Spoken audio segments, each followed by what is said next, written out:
प्रतिलेखन संख्या 12 स्टार्ट।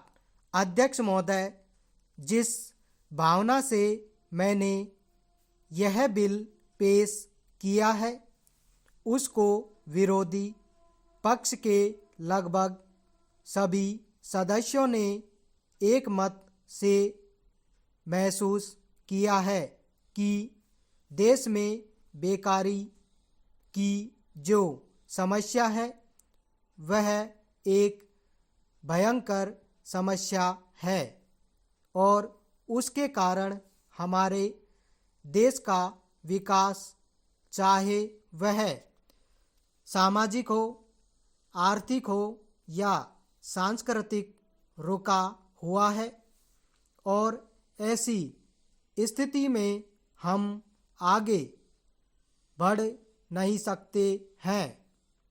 इसी प्रकार से इस परिस्थिति का निर्माण हम पिछले 54 वर्षों से देख रहे हैं।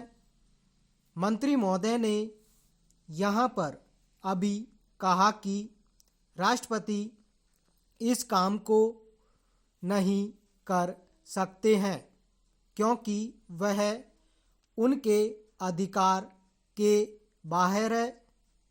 आप राज्यों में राज्यपाल शासन स्थापित करते हैं जब यह देखते हैं कि किसी राज्य में वहाँ की व्यवस्था, वहाँ का विकास ठीक नहीं हो रहा है, तब किसी राज्य में गड़बड़ी फैल रही हो, विकास का काम समाप्त हो गया हो और जिम्मेदारी से लोग काम न करते हों, तो वहाँ पर राज्यपाल शासन स्थापित किया जाता है।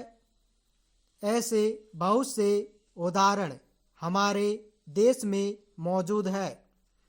उसी प्रकार से हमारे राष्ट्रपति हैं और अगर देश में इस तरह की स्थिति वर्षों तक चले तो कोई कारण नहीं है।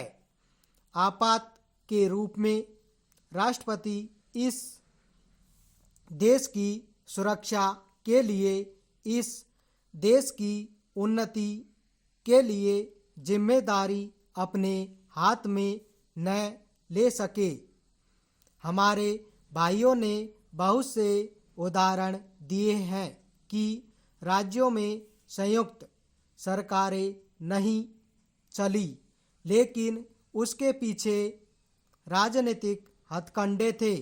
अगर कोई राजनीतिक पार्टी जिम्मेदारी से काम नहीं करती तो विधान में यह स्पष्ट है कि राष्ट्रपति शासन अपने हाथ में ले। मैं एक उदाहरण देता हूँ कि संविधान में आदिवासी हरिजनों के उत्थान के लिए प्रण किया गया था कि 10 वर्ष में उनकी सामाजिक तथा आर्थिक स्थिति को सुधार देंगे, लेकिन यह सरकार उसमें भी असफल रही। उसको एक बार 10 वर्ष के लिए बढ़ाया गया, दोबारा फिर 10 वर्ष के लिए बढ़ाया गया। इसी तरह से उसको बढ़ाते जा रहे हैं, लेकिन उनकी आर्थिक और सामाजिक उन्नति आप नहीं कर पाए हैं। इस काम में सरकार बिल्कुल असफल हुई है। पिछली बार सरकार पर अविश्वास का प्रस्ताव भी आया था और वह पास होने वाला था।